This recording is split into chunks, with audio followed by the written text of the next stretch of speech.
त्वमज्ञानतिमिरान्धस्य ज्ञानाञ्जनशलाकया चक्षुरुन्मिलितं येन तस्मै श्रीगुरुवे नमः। जय श्री कृष्ण चैतन्य प्रभु नित्यानंद श्री अद्वैत गदाधर श्रीवासादि गौर भक्तवृंद। हरे कृष्ण कृष्ण कृष्ण हरे हरे, हरे राम राम राम हरे हरे। हरे कृष्ण कृष्ण कृष्ण हरे हरे, हरे राम राम राम हरे हरे। हरे कृष्ण कृष्ण कृष्ण हरे हरे, हरे राम राम राम हरे हरे। हरे कृष्ण। मेरी आवाज सुनाई दे रही? आवाज क्लियर है? दीनानाथ गौर।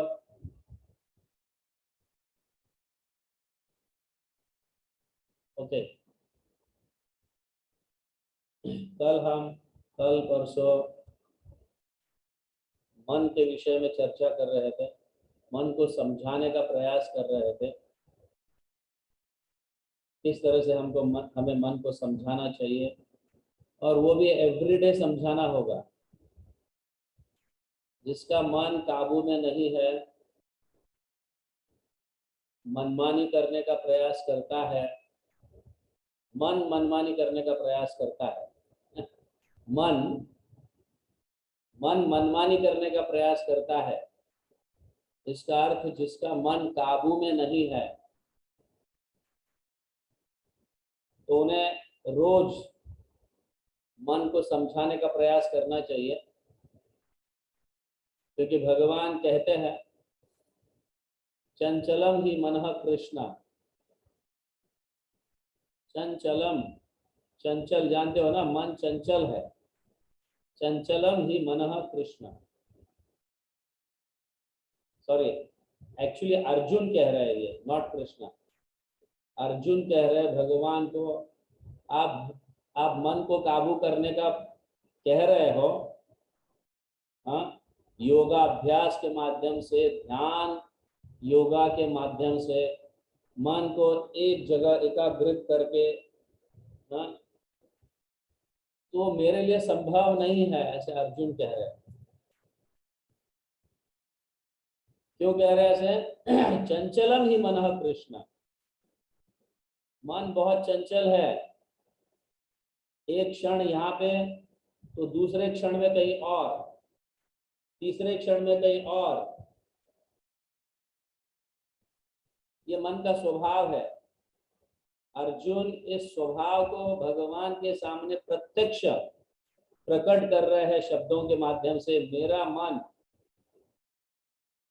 मेरा ही नहीं सभी का मन, ऐसे अर्जुन सभी का मन कहना चाहते हैं, अर्जुन कहना चाहते हैं सभी का मन जो है चंचलम ही मनः कृष्ण। हे कृष्ण, मन चंचल है,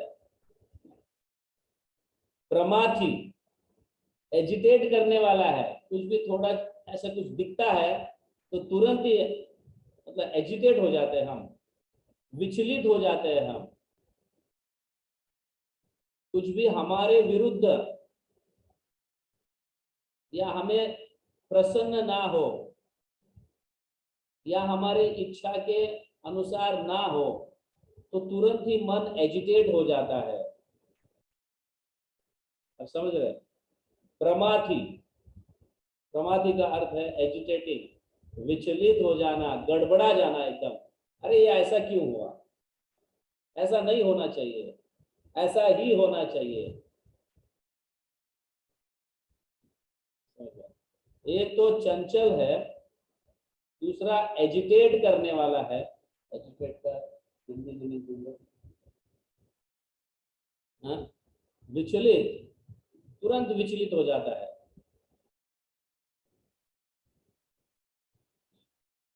बलवान, मतलब बलशाली भी है मन। मन को काबू करना कठिन है। एक तो चंचल है, दूसरा प्रमाथी है, बलवाद मतलब बलशाली है। मन को पकड़ना कठिन है, मन को पकड़ नहीं सकते। उसके अलावा दृढ़म, वो अपनी ही बात कहने वाला। दृढ़म मतलब मैं जो कहता हूं, ऐसा मन, जिसको हम दृढ़ता कहते हैं ना, दृढ़ता, दृढ़ता हो जाओ, दृढ़ हो जाओ। हाँ? एक तो कैसा है, चंचल है। हाँ? एक तो चंचल है। हाँ? दूसरा है विचलित होना। हाँ? उत्तेजित करता है, उत्तेजित, समझ गए? गुस्सा करने के लिए उत्तेजित, अगर कुछ भी थोड़ा ऐसा गलत हो गया तो तुरंत ही उत्तेजित हो जाते हैं हम। तीसरा बलवाद, मतलब बलशाली है। हाँ? दृढ़, पकड़ कर बैठने वाला, मैं जो कहता हूं वही सही है। ये चार के कारण जो है ना, ये चार कारण जो है, चंचल, हाँ, फिर बाद में हाँ प्रमाथी, फिर बलवाद, दृढ़म, ये चार के कारण बुद्धि भी उसके वश में आ जाती है। ये चार स्वभाव जो मन के है, इसके कारण बुद्धि भी उसके वश में आ जाता है। एक्चुअली देखा जाए तो बुद्धि के वश में मन होना चाहिए, लेकिन मन बुद्धि को वश में कर लिया है। क्योंकि बुद्धि जो है, हमारी बुद्धि विवेकित नहीं है। क्या सही और क्या गलत है, इसके विषय में हम चर्चा नहीं करते या सोचते नहीं, इसलिए बुद्धि बुद्धि रह जाती है, विवेक नहीं बन जाती है। विवेक को मन कभी काबू नहीं कर सकता। विवेक के ऊपर मन का कभी काबू नहीं हो सकता, क्योंकि हर हमेशा विवेक का अर्थ है जो सही है उसी रास्ते पे चलना, जो सही है उसी बात को मानना।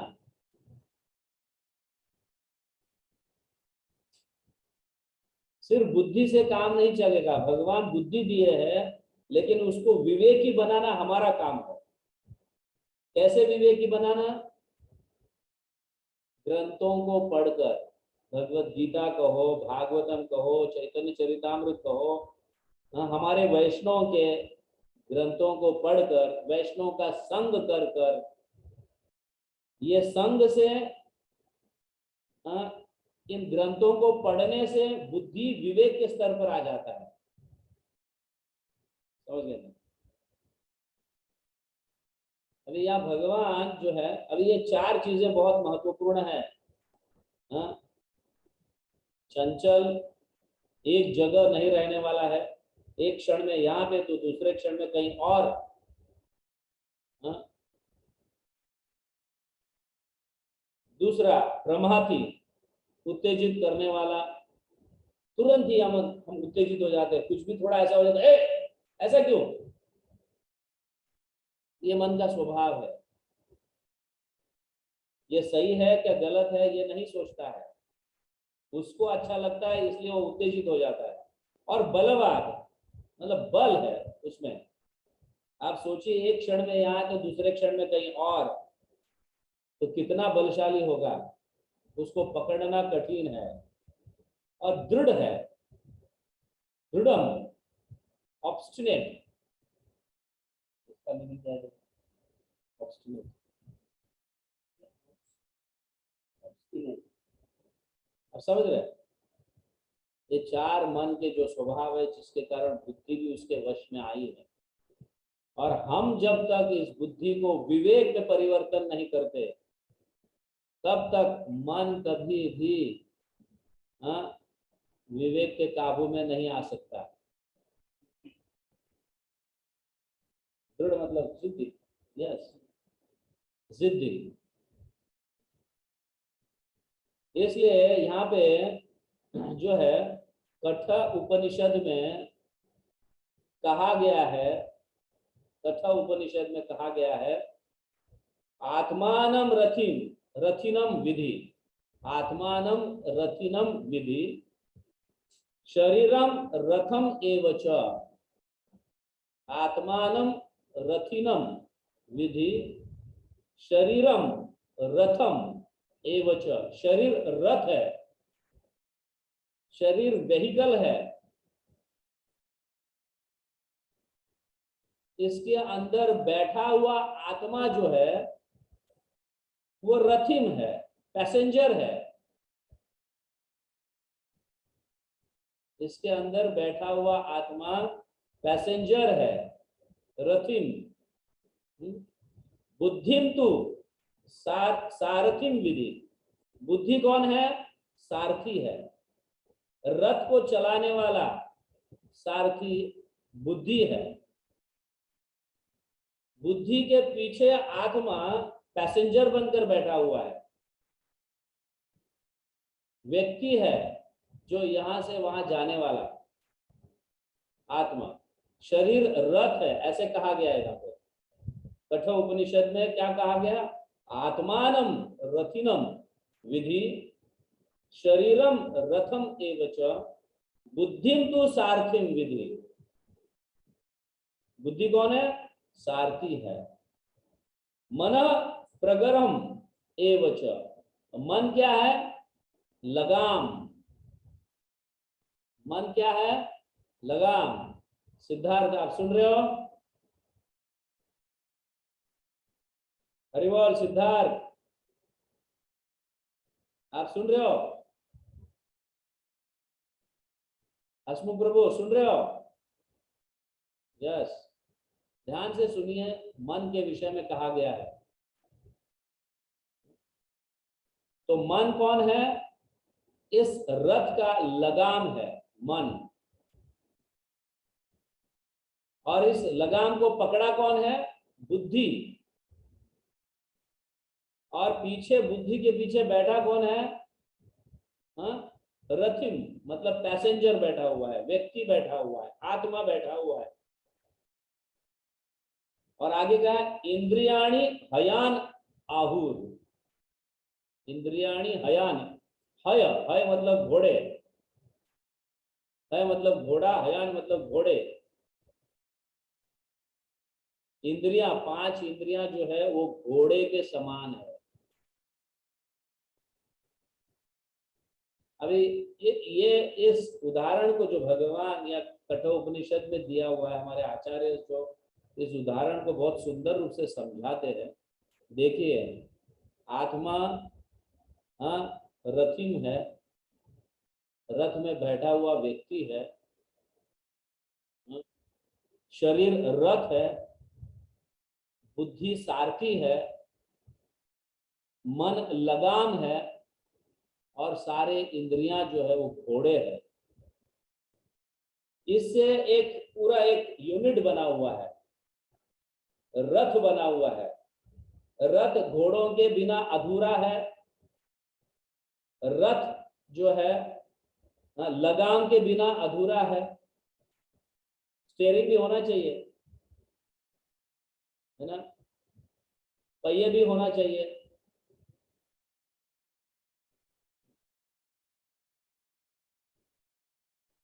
और लगाम जो पकड़ा हुआ है वो बुद्धि है, और पीछे बैठा हुआ पैसेंजर है। ये पूरा एक यूनिट है, अच्छी तरह से काम करने वाला और यहां से वहां पहुंचाने वाला। अभी इसमें का अगर लगाम बुद्धि के ऊपर काबू किया का अर्थ है, लगाम हाथ से अगर छूट जाए तो घोड़े इधर पितर हो जाते हैं। Am I right? Dinanath, am I right? लगाम अगर हाथ से छूट जाए तो घोड़े मनमानी करेंगे कि नहीं? यहाँ एक घोड़ा भागेगा, वहां एक घोड़ा भागेगा, कहीं और कोई घोड़ा धीरे चलेगा, कोई घोड़ा स्पीड में चलेगा। फिर रथ का हालत क्या होगा? शरीर का हालत क्या होगा? उसमें बैठा हुआ आत्मा व्यक्ति का हालत क्या होगा? हाँ, एक तो ठीक से पहुंच नहीं पाएगा और पहुंचते समय कई प्रकार के विपत्तियां आएंगे, गिर जाएगा, मार लगेगा, मर जाएगा, एनीथिंग कैन हैपन। तो ये सिस्टमेटिक होना चाहिए, रथ जो है सिस्टमेटिक, घोड़े संयम, उनके नाक में लगाम डालकर रहना चाहिए, और लगाम बुद्धि के हाथ में होना चाहिए। तभी जाकर व्यक्ति एक स्थान से दूसरे स्थान ठीक से पहुंच सकता है। अगर मन मनमानी करने लगेगा तो फिर प्रॉब्लम होगा, क्योंकि ये चार चीजों से युक्त है मन। एक तो चंचल, दूसरा उत्तेजित, तीसरा बलवान और चौथा जिद्दी। ये चार मन के स्वभाव है, इसलिए बुद्धि को कंट्रोल करना वश में नहीं है, उसके वश की बात नहीं है। इसलिए हमें उस बुद्धि को ग्रंथों के माध्यम से, ग्रंथ पढ़कर, भक्तों का संग कर कर उसको विवेक के स्तर पर लाना पड़ेगा। जब विवेक के स्तर पर लाएंगे, मतलब बुद्धि को विवेक में बुद्धि विवेक में जब परिवर्तन होगा तब मन काबू में आएगा। मन काबू में जब आएगा तो घोड़े सारे एक दिशा में चलेंगे और उनकी स्पीड भी एक जैसी होगी और एक ही समय, या जो समय में पहुंचना चाहिए वो समय में पहुंच पाएंगे। तो ये शरीर को एक जगह अगर पहुंचाना है तो बहुत जरूरी है मन के ऊपर काबू करना। इसलिए भगवान जो है बहुत सुंदर आगे बताते हैं, जिसकी चर्चा हम कल करेंगे।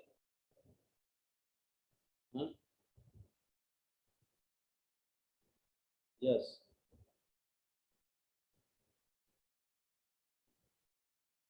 भगवान बताते हैं, यस असंशयम, भगवान कहते हैं असंशयम महाभाव। यहाँ क्यों महाभाव कह रहे, देखो अर्जुन महाभाव, मतलब अर्जुन भी बलवान है, कोई साधारण नहीं है व्यक्ति। और ऐसा व्यक्ति भी अगर मन को कंट्रोल नहीं कर पा रहा है तो हमारी बात क्या है, हमारी औकात क्या है, हमारी योग्यता क्या है। अब सोचिए, क्या हम मन को कंट्रोल कर पाएंगे जब अर्जुन ही नहीं कर पा रहे? अर्जुन ही नहीं कर पा रहे तो क्या हम कर पाएंगे? इसलिए कृष्ण कह रहे हैं असंशयम महाभाव। महाभाव मतलब यस, अनडाउटली, असंशयम अनडाउटली, इसमें कोई डाउट नहीं है। हे शक्तिशाली अर्जुन, महाभाव, मनो दुर्निग्रहम, बहुत कठिन है मन को दुर्निग्रह, मतलब बहुत कठिन है उसको कंट्रोल करना, बहुत कठिन है उसको कंट्रोल करना, बहुत कठिन है, ऐसा कहा गया। असंशय महाभाव मनो दुर्निग्रहम चलम, जो मन चंचल है उसको कंट्रोल करना बहुत कठिन है। अभ्यास है न तू कौन्तेय, रोज अभ्यास करो, रोज अभ्यास करो, सुबह उठकर जप करने का प्रयास करो, साथ में बैठकर जप करेंगे तो हमें पता चलेगा कि एक भक्त किस तरह से ध्यान पूर्वक जप कर रहा है, और मैं देखो मेरा मन यहाँ जा रहा है, मेरा मन वहां जा रहा है, मेरा ये हो रहा है, यहाँ देख पा रहा हूँ, वहां देख पा रहा हूँ। इसलिए सामने भक्तों को देखकर हम अपने मन को काबू कर सकते हैं। वो कितनी अच्छी तरह से जप कर रहा है, मैं भी ऐसा जप करूं। अभ्यास, रोज अभ्यास करना पड़ेगा। मैं इस बात को बिल्कुल नहीं मानता कि जो व्यक्ति अकेले बैठकर जप कर रहा है भक्तों के संग में जप नहीं कर रहा है, अकेले बैठ के जप कर रहा है, आई चैलेंज कि उसका मन भटक रहा ही होगा, that there is no doubt.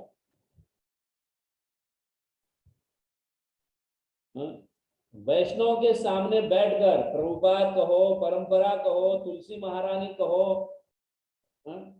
या लाइव वैष्णव के साथ बैठकर जप करने से मन काबू में हो सकता है।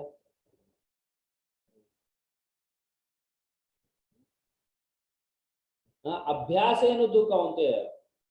और दूसरी बात, वैराग्य न च गृह्यते। मन को कैसे काबू में किया जा सकता है? वैराग्य। वैराग्य कैसा वैराग्य? अब मन वहां जाना चाहता है ना, कुछ आकर्षित होगा इसलिए वहां पे मन जाना चाहता है, छोड़ दो। पहला क्या काम है? जप करना। ऐसे मन को कहना होगा ये इतना इंपॉर्टेंट नहीं है, वहां जाने की क्या जरूरत है तुमको, बैठो यहाँ पे और जप करो। इस तरह से मन को कहने आना चाहिए हमें। ये कैसे आएगा? विवेक से आएगा, क्योंकि हमें पता चलेगा अभी के समय में, इस समय में क्या महत्वपूर्ण कार्य है। जप के समय में जप होना चाहिए, ग्रंथ पढ़ने के समय में पढ़ना होना चाहिए, आरती के समय में आरती होना चाहिए, हाँ, खाना बनाने समय खाना बनाना चाहिए। हर एक का अपना अपना एक समय आप नियोजित कर सकते हो स्वयं। हाँ, इसको टाइम मैनेजमेंट कहते हैं। कितने बजे उठना चाहिए? अलार्म जैसे ही बजा हमें उठना चाहिए, नहीं तो हम अलार्म को बंद कर देते हैं, अरे 5 मिनट के लिए थोड़ा, 5 मिनट के बाद उठ जाऊंगा। फिर बाद में वापस अलार्म बजता है, अरे और एक 5 मिनट। इस तरह से तीनों अलार्म 5-5 मिनट के बजने के बाद भी मन कहता है सो जाना बेटा, इतना सुंदर समय है, हाँ सो जा यार, आराम कर, बाकी के दिन में तेरे को गधा बनना ही है, अभी थोड़ा आराम कर ले, बाकी के समय पूरे दिन में तो गधा बनना ही है ना। मन इतनी अच्छी तरह से समझाने में अपने आप को इतना पटु है कि आप बह जाओगे उसके अंदर, उसके उसके अंदर आकर बह जाओगे आप, उसमें कोई डाउट नहीं है।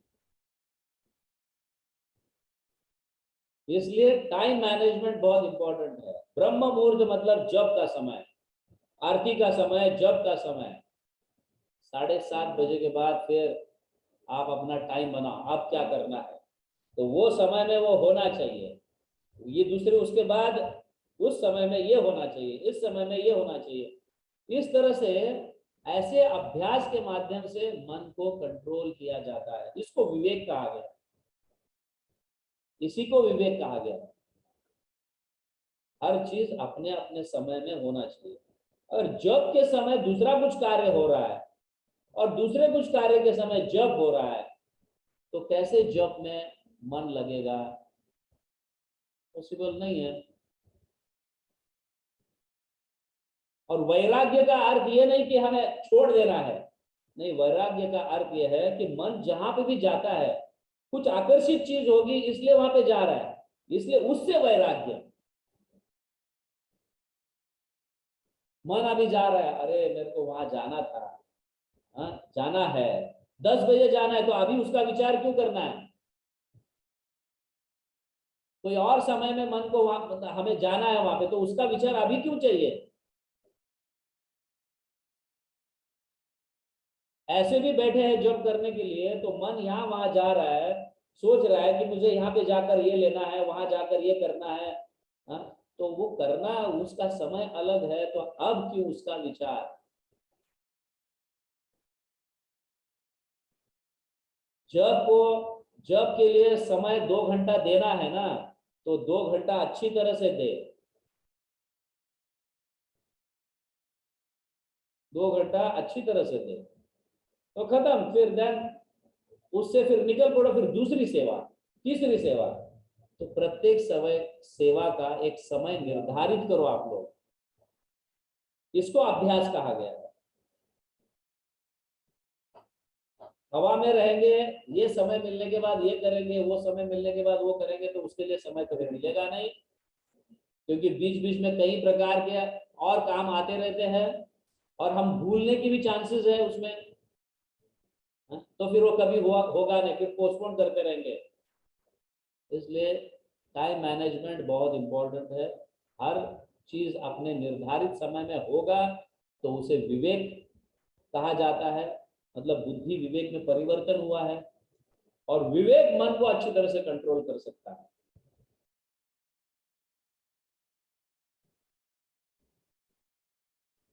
आप इसे समझिए।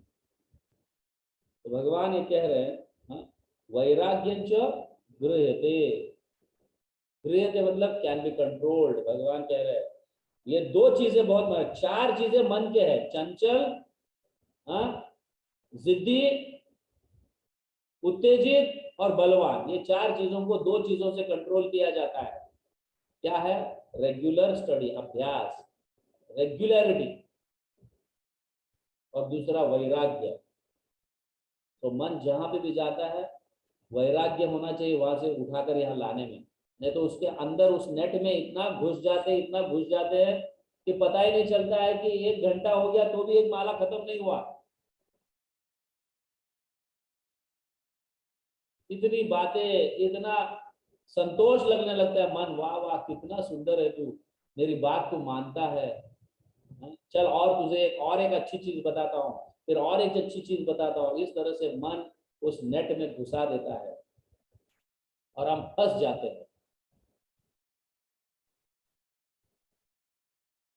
तो इन चार चीजों को, मतलब ये चार जो है मन के जो स्वभाव है, इन चारों को कंट्रोल करने के लिए दो चीज बहुत जरूरी है। वो कौन से है दो चीज? अभ्यास और वैराग्य। ओके। असंशय महाभावो मनोदूर्निग्रहम चलम अभ्यासेन तु कौन्तेय वैराग्यम च गृह्यते। ये दो चीजों से मन कंट्रोल में हो सकता है। भगवान वचन दे रहे हैं, इसमें कोई हमें डाउट नहीं होना चाहिए। इस तरह से करेंगे तो लगाम जो है वो कंट्रोल में रहेगा, इंद्रियां एक दिशा से ठीक से चलेंगी और हम अंतिम गंतव्य जो कृष्ण प्रेम है उसको इजीली प्राप्त कर सकते हैं। Is it clear?